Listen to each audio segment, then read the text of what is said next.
Le débat de ce Smart Impact consacré au partage des richesses, à l'image des patrons et évidemment à la taxe Zuckman. On en parle avec Mathieu Baquin. Bonjour.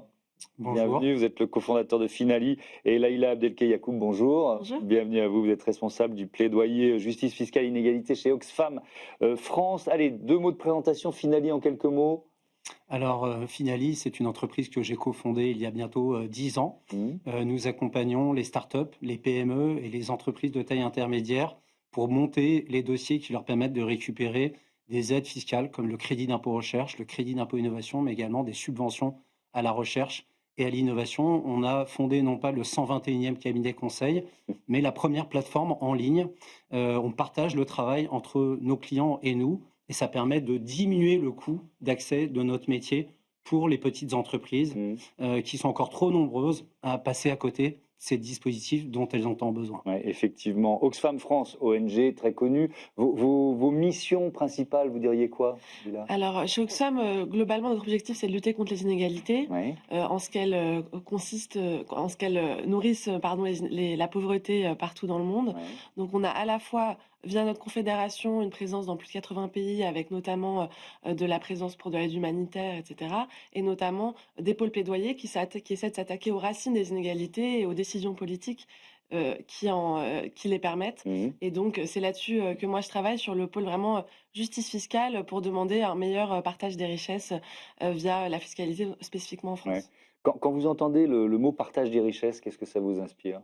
Bah, pour moi, c'est quelque chose qui est très important, qui est essentiel, qui est aussi une des fiertés de la France, d'avoir mis en place, avec les années, toute notre histoire, un Mhm. véritable système redistributif où normalement chacun est censé contribuer en fonction de ses moyens et permettre une société où on vit mieux ensemble et dignement. Ouais, vous travaillez beaucoup sur les questions de fiscalité, d'évitement, d'optimisation, voire de fraude fiscale. Ça fait partie des thèmes que vous abordez. On va pouvoir détailler Bien ça. sûr. Et on va parler notamment de cette taxe Zuckman. Vous en pensez quoi, Mathieu Baquin? Et surtout des débats qu'on a pu animer, nous ici aussi, à l'occasion de l'examen de la taxe Zuckman au Parlement.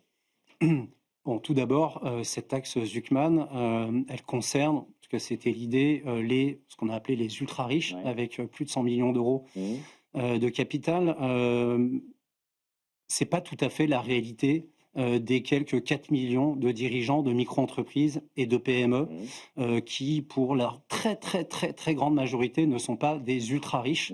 Mhm. Et Et je vous pense avez vu que l'amalgame se faire dans pas mal de débats? non, mais l'amalgame, en tout cas, a pu Patron laisser égale riche, penser que, quoi. voilà, patron égale ultra-riche et Mhm. que si on mettait en place cette taxe Zuckman, finalement, on tuerait l'entrepreneuriat. Mais très clairement, étant moi-même dirigeant de PME, Mhm. et au contact, on a à peu près 800 clients TPE, PME chez Finali.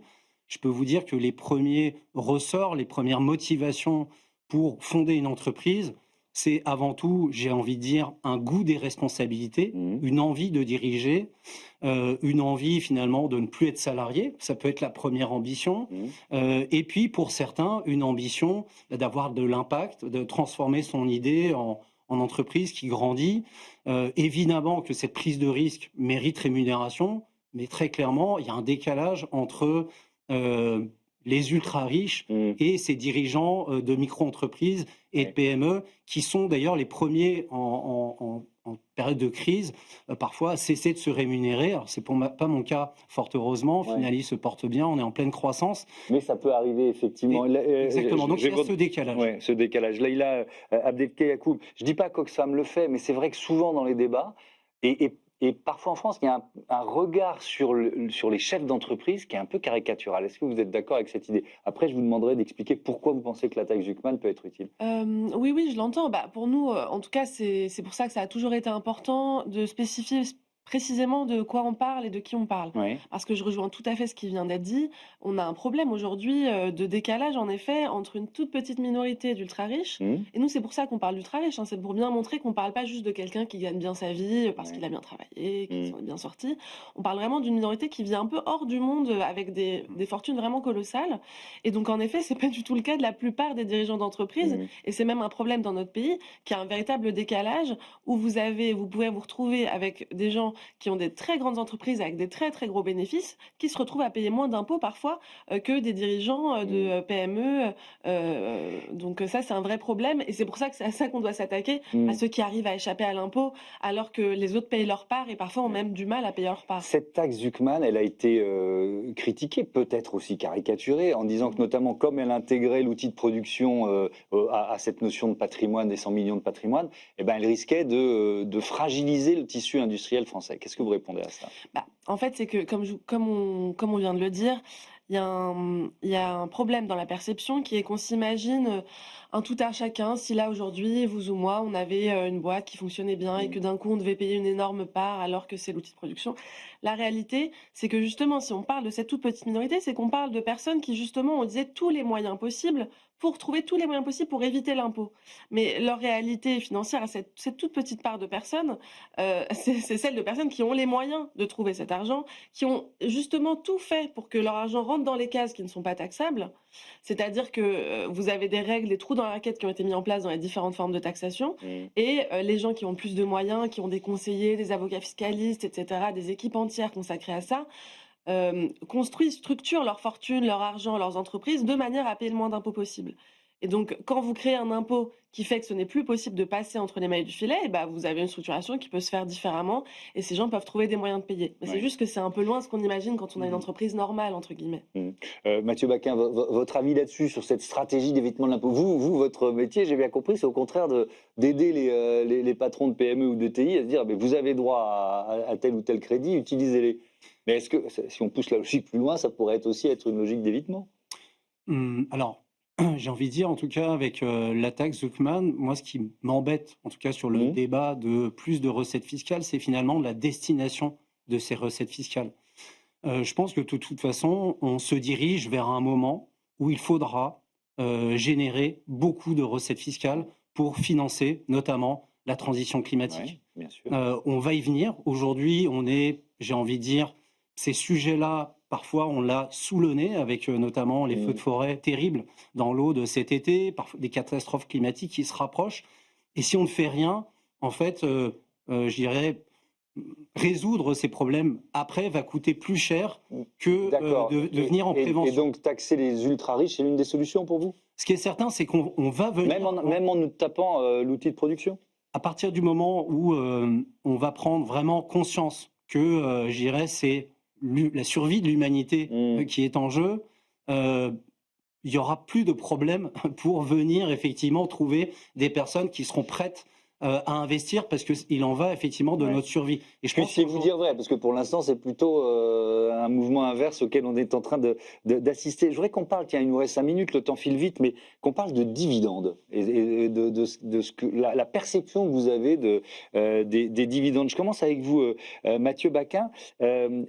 Verser des dividendes à un investisseur, c'est quoi? C'est naturel? C'est logique? C'est quelqu'un qui a pris des risques pour financer une entreprise, c'est normal qu'il soit rémunéré? Qu'est-ce que vous en dites? Alors moi, j'aime beaucoup la règle des 3 tiers, Mmh. qui consiste pour une entreprise, lorsqu'elle arrive après plusieurs années, les premières années généralement d'une entreprise, Mmh. sont des années, on parle de vallée de la mort même pour les 2 premières années de la vie d'une entreprise. Au bout de 5 ans, on a une entreprise sur 2 qui n'existe plus, Ouais. donc c'est quand même un sport à haut risque, qui plus est quand pour des entreprises qui investissent en recherche et en innovation. Mmh. Et il arrive effectivement que ces entreprises, parfaitement bien gérées, avec une part de réussite également, finissent par devenir rentables. Et à ce moment-là, je trouve que cette règle des 3 tiers, hein, qui n'est pas une règle inscrite dans la loi, Mmh. mais qui est plutôt une règle pour moi de bonne gouvernance, c'est une règle finalement où on va rémunérer de manière équitable les parties prenantes de Mmh. l'entreprise, les salariés, donc Donc un tiers pour les salariés. exactement, un tiers qu'on réinvestit dans Mmh. l'entreprise, qu'il ne faut pas assécher, Ouais. et un tiers effectivement pour les actionnaires qui ont pris tous les risques lors de la création de l'entreprise ou pour financer son développement Mmh. et qui méritent également un retour. Donc voilà, c'est parfaitement, Ouais. je dirais, normal. Laïla Abdelkayacou, ça fait partie des mesures proposées par Oxfam France, poussées par Oxfam France, mieux taxer les dividendes. Déjà, on peut expliquer pourquoi et surtout comment? Alors, on a une des mesures qui a été mise en place, Mmh. ces dernières années, par Emmanuel Macron, qui est, peu connue par son nom, c'est, ce qu'on appelle la flat tax Mmh. ou, le PFU. Cette mesure, en fait, d'une certaine manière, elle plafonne la taxation des dividendes, elle ne se présente pas comme telle, mais de fait, c'est le cas, à 30%. Ce qui fait que vous pouvez vous retrouver, quand vous êtes rémunéré en dividende, à être beaucoup moins taxé que quelqu'un qui recevrait autant en salaire de son travail. Donc ça, pour nous, ça pose quand même question. Et on se retrouve quand même avec un système où on taxe de moins en moins les revenus du capital comme celui-là, alors qu'on taxe toujours autant le travail. Donc ça, c'est quelque chose qui pose question. Pour aussi compléter sur les dividendes, nous, c'est pas le principe, leur existence même en soi qui nous pose question, bien sûr, mais c'est comment vous pouvez vous retrouver dans des situations un peu absurdes, voire problématiques, où vous avez l'État qui parfois finance très fortement certaines entreprises. On a quand même les dernières études qui parlent d'aide aux entreprises de l'ordre de environ 211 milliards par an. Notamment C'était sur l'année 2023. une étude du Sénat qui a été réalisée l'an dernier. Exactement. Et les autres, elle a été parfois questionnée, mais globalement, toutes les études sont dans cet ordre de grandeur. Sur cette question-là, bon, le problème, c'est que ces aides-là, elles sont pas conditionnées, elles sont pas... Ça, je suis etc. d'accord sur les aides Et aux résultat, entreprises. vous Oui. pouvez avoir des aides massives qui sont ensuite versées en dividendes. Mais Et ça, sur c'est les- pas du tout conditionné. Mais sur les dividendes, le risque de les taxer plus, c'est d'inciter les investisseurs à prendre moins de risques. Or, c'est quand même, on vient de le comprendre, un levier de création d'entreprises, donc de richesse, donc d'emplois, etc. etc. Paradoxalement, vous avez une étude qui avait été faite il y a quelques années, justement, à un moment où on les avait un peu plus Oui. taxés, qui avait montré qu'en fait, c'est un peu contre-intuitif, mais au fond, pas tant que ça.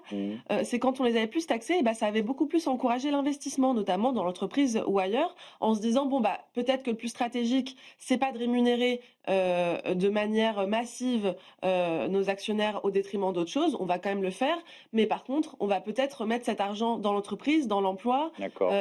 ça peut aussi être très favorable à l'économie. Votre avis? Oui, j'ai envie de dire, il faut faire le tri dans les aides aux organisations et les aides aux entreprises en particulier en matière de recherche et d'innovation.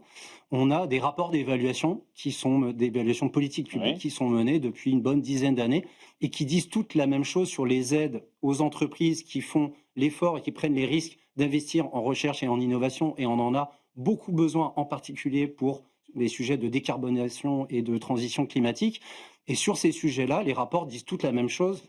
Le crédit d'impôt recherche, comme son petit frère, le crédit d'impôt innovation, ont un effet vertueux, c'est-à-dire 1 euro d'argent public génère un co-investissement de l'entreprise. Mais par contre, je rejoins, il y a aussi des sujets de justice fiscale sur les aides aux entreprises. Ces rapports d'évaluation que l'ensemble de la classe politique finalement a entre ses mains démontrent que lorsque 1 euro est mis dans une entreprise, une PME innovante, elle co-investit 1,40 €, alors que lorsque cet euro est mis dans une grande entreprise, on est plutôt de l'ordre. Alors, il y a un co-investissement, ce n'est pas un effet d'aubaine, mais le co-investissement est plus limité, de l'ordre de 50 centimes.